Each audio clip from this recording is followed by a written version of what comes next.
Meus queridos irmãos, nós vamos continuar o nosso estudo sobre os atributos de Deus, tomando como base o livro do A.W. Pink, chamado Os Atributos de Deus. E hoje nós vamos falar alguma coisa sobre o capítulo 9, que é a respeito do poder de Deus. E para tanto nós vamos ler Jó, capítulo 38, a partir do verso 4 até o verso 11. Temos aqui já um bom exemplo do poder de Deus.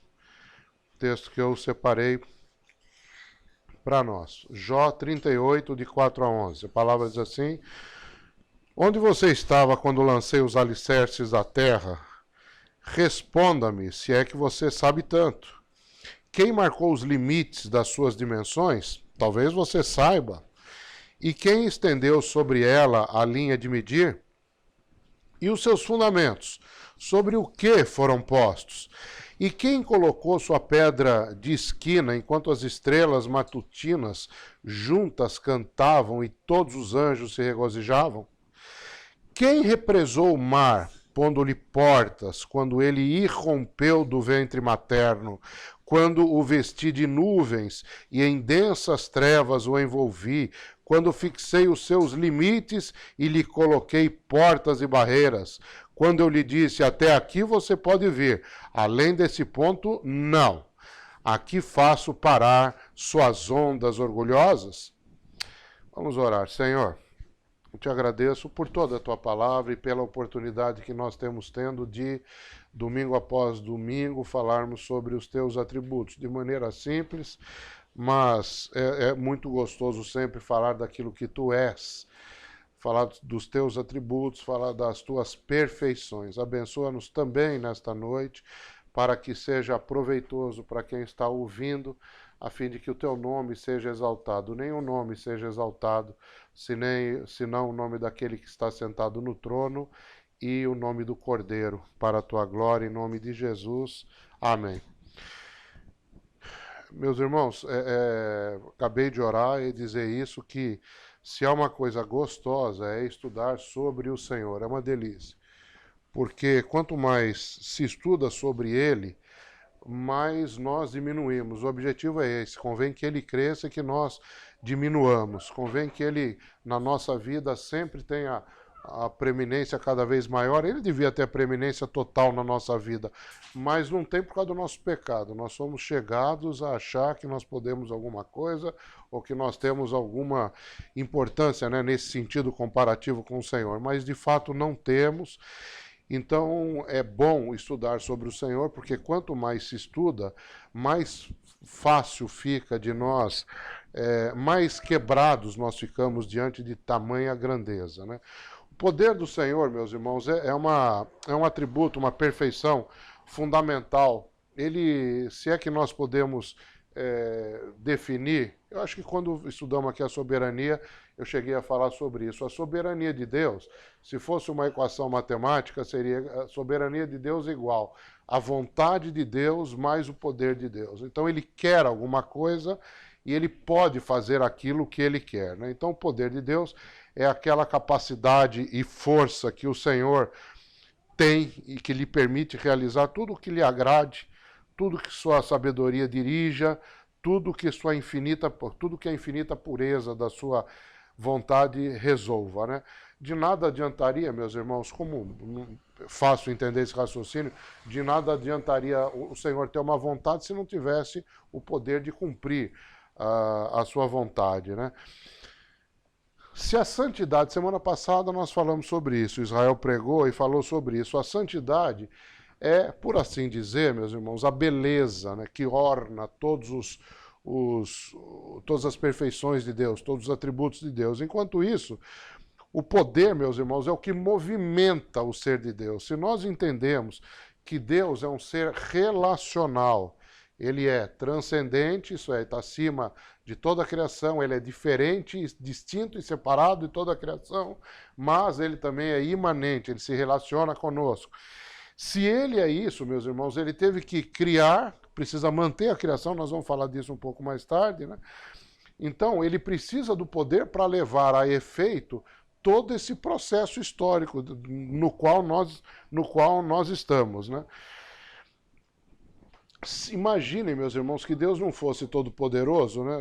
Imaginem, é uma bobagem. Mas se Deus não fosse todo-poderoso, meus irmãos, as promessas dele seriam vazias. E as ameaças dele seriam motivo até de chacota. Mas elas não são motivo de chacota. Aliás, nós estamos vendo, pelo menos o irmão Evandro aqui está assistindo os vídeos lá do Leandro Lima, né, sobre escatologia, e não vai ser, meus irmãos, não vai ser motivo de chacota quando Jesus voltar, não vai haver motivo de chacota. Ele tem poder para fazer a promessa, de cumprir as suas promessas e de cumprir com as ameaças que ele faz sobre aqueles que não são obedientes a ele, né? Um bom texto, meus irmãos, que demonstra o poder de Deus é Salmo 62, 11, a palavra diz assim: uma coisa disse Deus duas vezes a ouvir, que o poder pertence a Deus. Vamos dividir em duas partes esse versículo. Uma coisa disse Deus. Ele diz uma vez, irmãos, ele não precisa dizer duas vezes. Lá em Gênesis 1, o Senhor disse, haja luz. E depois ele não disse de novo, haja luz. Né? Às vezes em casa a gente fala assim, dá para acender a luz aí? A pessoa não ouve. Ô, fulano, acende a luz aí, né? E não ouve, acende a luz aí. Não, Deus não precisou falar isso, ele disse, haja luz e houve luz. Um outro exemplo muito bom é o exemplo da ressurreição de Lázaro. O Senhor, os irmãos sabem a história, Lázaro tinha morrido, 4 dias morto, Jesus chegou, Marta chorando, Maria chorando, os judeus todos chorando. Jesus chegou diante do túmulo, que era uma caverna coberta com uma pedra, e disse, tirem a pedra. Marta retrucou, falou, Senhor, ele já está cheirando mal, ele de 4 dias, o Senhor devia ter chegado antes. Jesus não consta na palavra, meus irmãos, que Deus tenha dito novamente, tire a pedra. Ele disse, tira a pedra, e no final a pedra foi tirada, e ele disse, Lázaro, sai daí. E Lázaro saiu daí, o morto ressuscitou, né? Quando ele troveja, meus irmãos, e aqui eu vou dar um exemplo prático, o Senhor me fez lembrar disso aqui. No Salmo 18, do verso 13 ao verso 15, fala assim, o Senhor, olha só, irmãos, o Senhor trovejou nos céus, o Altíssimo levantou a sua voz, e havia saraiva e brasas de fogo, despediu as suas setas e espalhou os inimigos, multiplicou raios e os perturbou. Então, olha só isso, irmãos, então foram vistas as profundezas das águas, e foram descobertos os fundamentos do mundo, pela tua repreensão, Senhor, ao soprar das tuas narinas. Interessante, fala que o Senhor trovejou, foram vistas as profundezas da água. Na hora, meus irmãos, eu lembrei do tsunami lá no Oceano Pacífico, foi em 2004, dia 26 de dezembro de 2004, a água recuou. Os irmãos devem saber disso, né? A água recuou, foram vistos os fundamentos do mar naquele dia. E morreram oficialmente 227.898 pessoas em 14 países, através do castigo provocado por ondas de até 30 metros de altura. Quando o Senhor ordena, meus irmãos, quando ele troveja, o seu poder fica manifesto. A segunda parte do versículo, uma coisa disse Deus, duas vezes ouviu. O poder pertence a Deus. Em Daniel 4,35, um texto que eu sempre cito aqui, meus irmãos, a palavra diz assim, todos os moradores da terra são reputados em nada, e segundo a sua vontade, e quando eu estou falando de vontade, então eu estou falando naturalmente de poder também, certo? Porque vontade sem poder não é soberania, soberania é vontade mais poder. Segundo a sua vontade, ele opera com o exército do céu e os moradores da terra. Não há quem possa estorvar a sua mão e lhe diga, que fazes? Como se alguém estivesse tirando satisfação do Senhor, né? E segundo Crônicas, meus irmãos, capítulo 12, a partir do verso 1, tem um trecho interessante. Olha só o que o Senhor faz, meus irmãos. Olha como as ameaças dele são terríveis. Sucedeu que, havendo Roboão confirmado o reino, Roboão, meus irmãos, era filho de Salomão e foi responsável pela divisão do reino. Por quê? Porque quando ele se assentou no trono para reinar, ele era o filho de Salomão, repito, ele perguntou para os conselheiros do pai, quer dizer, os velhos, né? Como é que ele deveria dirigir o povo. E os mais idosos, esses conselheiros idosos, eles falaram, é melhor se aliviar, o teu pai cobrava muito imposto, era duro ser um israelita na época do teu pai, é melhor você aliviar. Ele, não satisfeito com essa resposta, foi perguntar a mesma coisa para os garotos que tinham crescido com ele. E os garotos falaram, não, de jeito nenhum, arrocha mais ainda. E ele falou depois para o povo, eu vou arrochar mais. Aí rachou o país. Ficou o norte, conhecido como Israel, o sul, conhecido como Judá. E Roboão depois acabou se desviando do Senhor. Olha o que diz. Sucedendo que, havendo Roboão confirmado o reino, e havendo se fortalecido, deixou a lei do Senhor, e com ele todo Israel. E sucedeu que no 5º ano do rei Roboão, Sisaque, rei do Egito, subiu contra Jerusalém, porque eles tinham transgredido contra o Senhor. Com 1.200 carros e não sei quantos cavaleiros, era inumerável o povo que vinha do Egito, e ainda outros povos, líbios, etíopes, e tomou as cidades fortificadas que Judá tinha, e chegou até Jerusalém. Então veio Semaías, o profeta, a Roboão e aos príncipes de Judá que se ajuntaram em Jerusalém por causa de Sisaque, e disse-lhes, assim diz o Senhor, vós me deixastes a mim, por isso também eu vos deixei na mão de Sisaque. Então se humilharam os príncipes de Israel e o rei, e disseram, o Senhor é justo. Vendo, pois, o Senhor que se humilhavam, veio a palavra do Senhor a Semaías, dizendo, humilharam-se. Não os destruirei, antes, em breve lhes darei algum socorro. Porém, serão servos de Sisaque, para que conheçam a diferença da minha servidão e da servidão dos reinos da terra. Dá uma lição nessa turma aí. Na encarnação de Jesus, meus irmãos, Jesus era 100% Deus, 100% homem. Na encarnação de Jesus fica muito claro o poder de Deus várias vezes, em várias atuações do Senhor, embora o Senhor tenha manifestado fraquezas também, que são próprias da carne, da natureza humana. Jesus chorou, Jesus teve sede, Jesus teve fome, Jesus se cansou, Jesus morreu, mas ele era Deus. E em João 1,14 a palavra diz, o verbo se fez carne e habitou entre nós, e vimos a sua glória, como a glória do unigênito do Pai, cheio de graça e de verdade.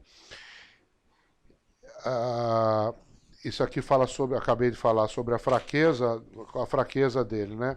Mas quando ele foi curar um leproso, meus irmãos, ele tinha a sua natureza humana em fraqueza, e era necessário, porque ele precisava morrer. Mas olhem só, meus irmãos, esse diálogo entre Jesus e o leproso. Mateus 8, versos 2 e 3. E eis que veio um leproso e o adorou, dizendo, Senhor, olha isso, irmãos. Senhor, se tu quiseres, tu podes me tornar limpo. E Jesus disse, quero. E ele foi limpo. Em João 11, 43, no texto a que eu me referi agora há pouco de Lázaro, ele disse, Lázaro, vem para fora. Lázaro estava morto, irmãos. E Lázaro saiu. A palavra do Senhor Jesus é a própria vida, irmão. Quando ele fala, ele dá vida àquele a quem ele falou. Mateus 8, 26, 27, que é um texto muito impressionante, e impressionou os discípulos que estavam com ele, porque essa situação se passa no barquinho, quase afundando. Jesus repreendeu os ventos e o mar, e seguiu-se uma grande bonança. E aqueles homens se maravilharam, dizendo... Ele estava no início do ministério dele, né, meus irmãos? Isso aqui é Mateus 8. Fala assim, que homem é esse, que até o vento e o mar lhe obedecem? O poder de Deus, meus irmãos, ele não é como o nosso poder. Nós temos poder, né? Nós temos poder para fazer muitas coisas, mas o nosso poder é delegado. por Deus. Já já nós vamos ver a dependência que nós temos dele. O poder de Deus, meus irmãos, é autoexistente, ele é autossustentado, né? O poder de Deus, ele é pleno, faz parte da essência do Senhor, ele nunca teve menos poder do que aquele que ele tem hoje e nunca vai ter mais, porque é todo o poder que ele tem, não pode ser mais do que isso, né? Agora, meus irmãos, se há uma coisa impressionante sobre o poder de Deus, isso me impressionou. Duas coisas me impressionaram, são os dois próximos textos que eu vou ler aqui. O primeiro é de Jó, versos 12 a 14. Olha só, meus irmãos, o que está escrito aqui. Jó 26, de 12 a 14. Com a sua força, o Senhor fende o mar, e com seu entendimento abate a sua soberba. Pelo seu espírito ornou os céus. A sua mão formou a serpente enroscadiça. Meus irmãos, Deus disse, haja luz e houve luz. Deus disse no texto que nós lemos hoje aqui de 2 Crônicas, lá, que ele falou, vocês não precisam pelejar nessa batalha, naquela ocasião em que o rei Josafá clamou ao Senhor. Vocês não precisam pelejar, eu vou pelejar.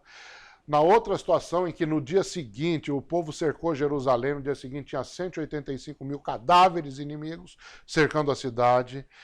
O mais impressionante disso, meus irmãos, é o que Jó fala. Ele fala assim, isso são apenas as orlas dos seus caminhos. Quão pouco é o que temos ouvido dele. Isso, meus irmãos, é um grão de areia dentro do que nós podemos entender por poder. O John Piper, no livro sobre no vídeo, né, que ele tem sobre a soberania de Deus, sobre a supremacia de Cristo, ele fala sobre, é um vídeo emocionante, ele fala sobre a divindade de Cristo, o amor de Cristo, o poder de Cristo, a fidelidade de Cristo. Ele fala sobre a supremacia de Cristo em todas as áreas. Mas descreve de uma forma como só o John Piper sabe fazer. Quando ele acaba tudo, ele diz assim, quando você souber tudo isso, você tiver craque, souber tudo sobre a supremacia de Cristo, então você está começando a molhar o pé na supremacia de Cristo. É o que Jó fala, né, meus irmãos? Agora, Abacuque fala uma coisa mais indescritível ainda. Em Abacuque 3:4, ele fala assim, o seu resplendor era como a luz, raios brilhantes saíam da sua mão, e ali estava o esconderijo da sua força. Quer dizer, meus irmãos, aquilo que para nós parece uma demonstração de poder absurda, na realidade, meus irmãos, Deus está escondendo o poder dele, não mostrando. Ele está restringindo o que ele tem de poder. Ele não está mostrando todo o poder. A palavra diz assim, em Êxodo 33:20, para os irmãos entenderem. Disse mais o Senhor, tu não poderás ver a minha face, porque nenhum homem verá a minha face e viverá. Quer dizer, meus irmãos, por amor, o Senhor, quando demonstra esse poder que ele tem, e nós todos que somos crentes já sentimos algum dia da nossa vida o poder de Deus agindo em nós. Isso, meus irmãos, é mais um esconderijo do que uma mostra propriamente. Porque nós não suportaríamos ver o que é o poder de Deus. Eu não sei se na eternidade vamos ver. Agora, vocês entendem, meus irmãos, a dificuldade de nós tentarmos definir uma palavrinha que a gente fala sempre. A gente fala que Deus é onisciente, onipresente e onipotente. Viram a dificuldade de definir onipotência? Difícil definir onipotência, porque o Senhor esconde o que é onipotência. Bom, meus irmãos, vamos ver a demonstração do poder de Deus em algumas áreas. Criação, providência, redenção, governo e juízo. Criação, na providência, que é a manutenção da criação, na redenção, porque houve pecado na criação, no governo de todas as coisas e no juízo que vai acontecer. Na criação, meus irmãos, o poder de Deus pode ser visto no fato de que ele criou todas as coisas ex nihilo. Acho que eu já falei essa expressão aqui para os irmãos alguma vez na minha vida. Ex nihilo quer dizer do nada. Tá tudo aqui, né? Todas as coisas estão, a árvore, coitada. Essa matéria-prima de que é feita a árvore, matéria-prima de que é feito o nosso corpo. Não tinha matéria-prima, irmãos. Ele disse, haja e houve. Não havia. A matéria-prima que não havia, ouviu a voz dele e veio à existência, irmãos. Se alguém conseguir explicar isso, depois do culto a gente pode sentar para conversar. Pela palavra do Senhor, Salmo 33, versos 6 e 9. Pela palavra do Senhor foram feitos os céus. Pela palavra do Senhor foram feitos os céus. Haja e houve. E todo o exército deles pelo espírito da sua boca. Outra tradução diz, pelo sopro da sua boca. O Senhor soprou e as coisas apareceram. Elas não existiam e não havia matéria-prima. O Senhor falou e tudo se fez. Mandou e logo tudo apareceu. Agora, meus irmãos, tem uma estrela chamada Canis Majoris. Isso eu aprendi num vídeo do Luidílio. É a maior estrela que já foi descoberta pelo homem até hoje. Chama-se Canis Majoris, cão maior. Dentro dessa estrela, meus irmãos, caberiam, eu não vou nem perguntar quanto, caberiam aproximadamente 7 quatrilhões de planetas Terra. Cabem 7 quatrilhões de planetas Terra dentro dessa estrela. O Senhor soprou isso. E isso, meus irmãos, é uma fração pequena do poder de Deus. Ele soprar essa Canis Majoris. Nós poderíamos perguntar que instrumentos foram usados pelo Supremo Arquiteto para modelar as partes com tão refinada elegância e aplicar tão belo polimento ao todo? Como terá sido feita a junção de tudo numa estrutura primorosamente proporcionada e com tal magnífico acabamento? Meus irmãos, existem leis no universo, leis absolutamente precisas, vírgula, tanto, leis físicas, leis químicas absolutamente perfeitas. Na criação, Deus manifestou o seu poder. Na preservação, meus irmãos, é espetacular. Nenhum de nós, nada pode se preservar. Nada pode se preservar a si mesmo. A palavra diz assim, em Hebreus 1,13, que o Senhor sustenta todas as coisas. O Senhor sustenta todas as coisas pela palavra do seu poder. Em Jó fala o seguinte, porventura sobe o junco sem lodo? Quer dizer, o junco, para subir, precisa do lodo. Tem uma planta aquática que se chama espadana, e a palavra diz assim, cresce a espadana sem água? Quer dizer, a espadana precisa da água. Nada se sustenta por si mesmo. É preciso alguma coisa anterior para que alguma coisa haja e continue a haver. A palavra diz, Senhor, tu conservas os homens e os animais. Salmo 60, isso foi Salmo 36,6. Agora o Salmo 66,9 diz assim, ao que sustenta com vida a nossa alma. E o texto que a gente sempre cita aqui, de Atos 17, versos 25 e 28, a palavra diz assim, ele mesmo é quem dá a todos a vida, a respiração e todas as coisas. O Senhor nos dá a vida, a respiração e todas as coisas, porque nele nós vivemos e nos movemos e existimos. Isso quer dizer, sem o Senhor, meus irmãos, nós não podemos viver, não podemos nos mover, não podemos existir. Ele nos dá a vida e todas as coisas. E nesse trecho aqui de Atos, no verso anterior, o que eu li foi o 25. No 24, no próprio 25, no início do versículo, a palavra diz assim, ele não precisa de nada que seja nosso. Ele não recebe nada nosso. Às vezes nós pensamos que talvez ele precise muito do nosso louvor, que ele se sinta muito honrado pelo nosso louvor, pela nossa adoração. Irmãos, Deus não precisa disso. mas nós precisamos dele. O poder de Deus, meus irmãos, na redenção. É importante dizer, né, meus irmãos, que nós estávamos perdidos. Todos nós sabemos disso, né?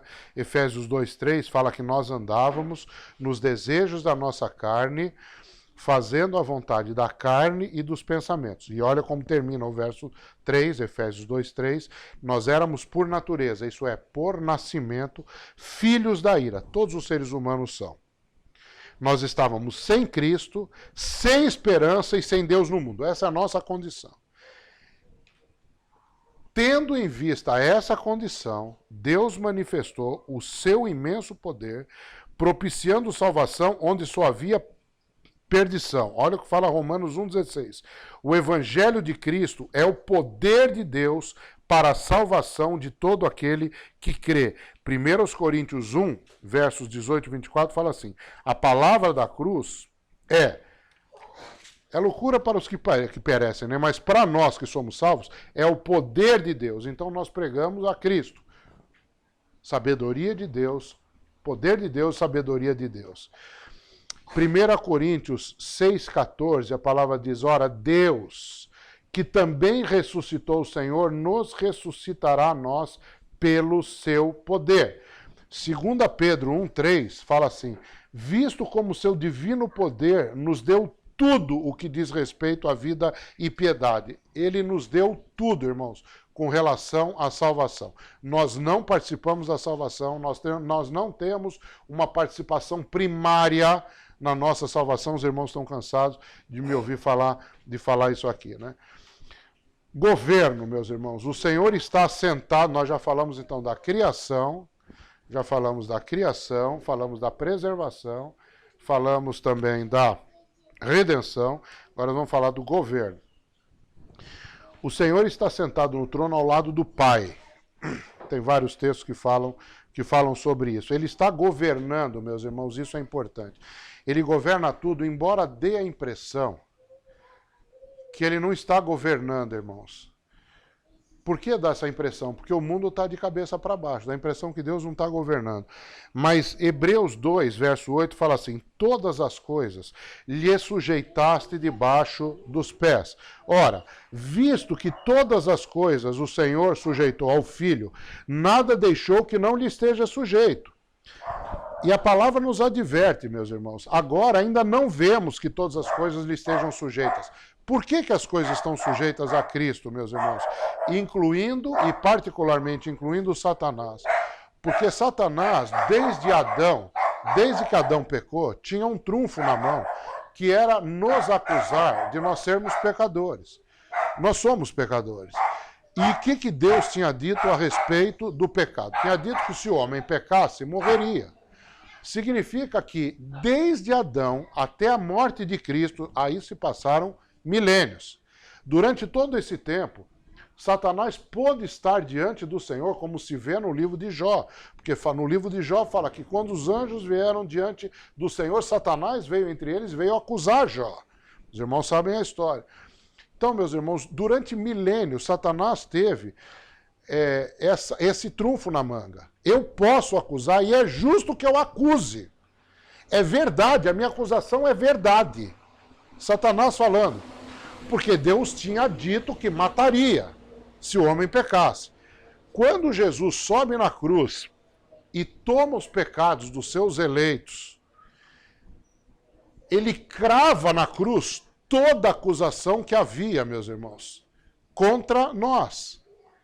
E aí, meus irmãos, quando Satanás foi pedir o processo número tal do Cláudio, o processo não estava mais no arquivo, irmão, não estava mais lá na gaveta.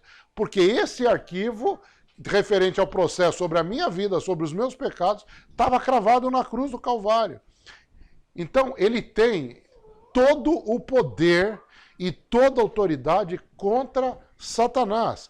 Ele mandou Satanás. Depois disso, ele morreu pelos nossos pecados, ele ressuscitou, ele ascendeu aos céus e se assentou no trono ao lado do Pai, coroado Rei dos Reis e Senhor dos senhores, nessa hora ele fala para Miguel e os seus anjos colocarem para fora Satanás e os seus anjos, eles foram precipitados na terra, está escrito no livro de Apocalipse, capítulo 12.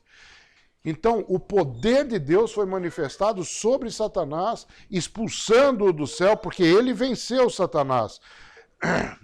Está escrito isso em Colossenses 2,15, despojando os principados e potestades, os expôs publicamente, deles triunfou em si mesmo, né?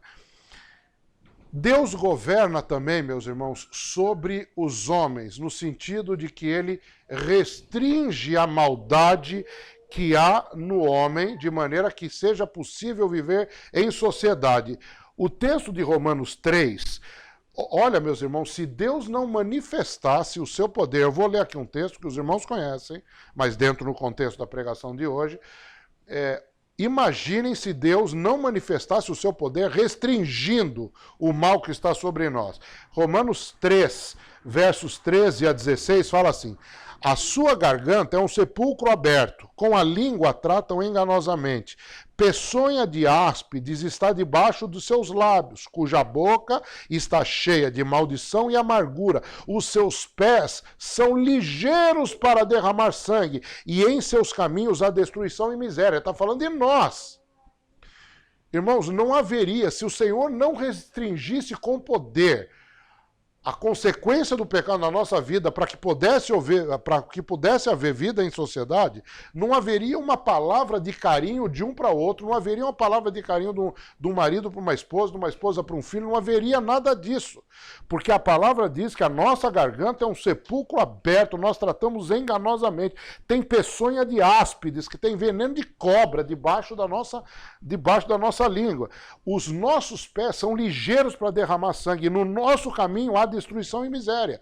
Então Deus manifesta o poder no governo do universo, no governo da história, restringindo o mal que nós somos capazes de fazer, para que nós não façamos, para que haja possibilidade de haver vida nesse planeta, né? E, meus irmãos, o texto de Romanos, capítulo 9, a palavra fala, né, nos versos 22 e 23, que o Senhor, a uns, mostra o seu amor nos vasos de honra, diz a palavra, que para a honra, que para a glória já dantes preparou. E ele também manifesta o seu poder, meus irmãos, segurando os vasos de ira, que são aqueles que não são os eleitos, a fim de que no dia do juízo eles sejam condenados, irmãos. Então ele está guardando uns para a salvação, são vasos de honra, e está guardando outros para a perdição, são os vasos de perdição. Ele tem poder e ele controla toda a história. E vai chegar então o dia do juízo. No juízo, Deus também manifestará o seu poder. Meus irmãos, é interessante como a humanidade ela não entende os sinais que Deus dá. Já houve muito juízo sobre a face da terra, muitos. O dilúvio foi um grande sinal, vocês não acham, irmãos? Foi um grande juízo. Deus estava desagradado, salvou uma família e matou o resto da humanidade. Isso é um grande sinal. Em Sodoma e Gomorra, meus irmãos, o Senhor salvou uma família e destruiu a cidade. Sabe com quem? Com o que ele destruiu Sodoma e Gomorra, irmãos? Com fogo e enxofre. Isso lembra alguma coisa aos irmãos? Que um dia haverá um lago de fogo e enxofre, o dia que Jesus voltar. Ele fez isso já, irmãos. Ele já deu todas as dicas de que ele tem poder para fazer isso, meus irmãos. A morte dos egípcios. Os israelitas passaram pelo meio do mar porque Deus abriu o mar com o poder que ele tem. Ele é o dono do mar. Ele fez ver as profundezas da terra naquele dia. Já falamos disso hoje aqui. Quando os egípcios foram passar, ele fechou, ele condenou os egípcios. É juízo. Isso é juízo, irmãos. E o texto de, Ananias e Safira, no Novo Testamento, né? Na hora Deus executou um juízo. E Apocalipse 20, meus irmãos, a partir do verso 10, a palavra diz que o diabo vai ser lançado num lago de fogo e enxofre, junto com as duas bestas, né? A besta que sai do mar e a besta que vem da terra, que são o anticristo e o falso profeta. O anticristo é o poder mundial, poder econômico, poder político, e a besta que vem da terra, que é a falsa religião, que dará apoio a esse anticristo. Vai ser todo mundo mandado para o lago de fogo e enxofre, né? Porque ele vai se sentar num trono branco para julgar, meus irmãos. Ele tem poder para isso. Ele manifestará o seu poder, salvando aqueles que são dele, vinde benditos de meu Pai, para o reino que vos está preparado desde a fundação do mundo. E os outros, meus irmãos, apartai-vos de mim, vós que praticais iniquidade, e vão ser esses lançados, meus irmãos, no lago de fogo e enxofre. E é interessante que o livro do A.W. Pink fala uma coisa interessante. O poder dele, meus irmãos, não é só mandar para o lugar. Deus vai manifestar o poder dele, preservando os corpos e as almas dessas pessoas que vão ser mandadas para lá. Ele vai preservar eternamente para que eternamente essas pessoas paguem, nunca vão pagar e vão sofrer eternamente. Não vai ser o corpo glorificado como será o nosso, quando entrarmos nos novos céus e nova terra. Será o corpo que eles têm hoje, ressuscitado, sujeito a todas as enfermidades, e Deus vai preservar esse corpo com a alma dentro, para que o sofrimento seja consciente. Deus vai fazer da forma como Ele quer fazer. Diante de um Deus desse, meus irmãos, que é poderoso, 3 atitudes seriam muito boas que nós tivéssemos. Primeiro, tremor diante de um Deus desse, meus irmãos. O temor, para nós, não é aquele medo de que a gente não sabe o que pode nos acontecer, e se ele ficar bravo comigo, vai me mandar para o inferno. Não é esse tipo de tremor. É o tremor natural, meus irmãos, de quem está diante de alguém que é todo-poderoso. A palavra do Senhor diz: tremei diante dele todos os moradores da terra. É uma reação natural para os crentes, né? Isso aqui demonstra a irresponsabilidade dos que não são crentes, porque eles não tremem. Mas nós trememos. O Senhor diz que ama aqueles que tremem da sua palavra. Nós lemos a palavra e falamos: meu Deus do céu. O livro de Provérbios é particularmente terrível com relação a isso, porque o livro de Provérbios, muitos versículos, fala assim, ó: o justo faz assim, o ímpio faz assim. O justo faz assim, o ímpio faz assim. Isso é o chamado paralelismo antitético, né? Fala uma coisa de um lado e outra coisa de outro lado. E às vezes, nós lendo o livro, falamos: meu Deus, eu pareço mais o ímpio do que o justo, eu não faço isso que o justo devia fazer.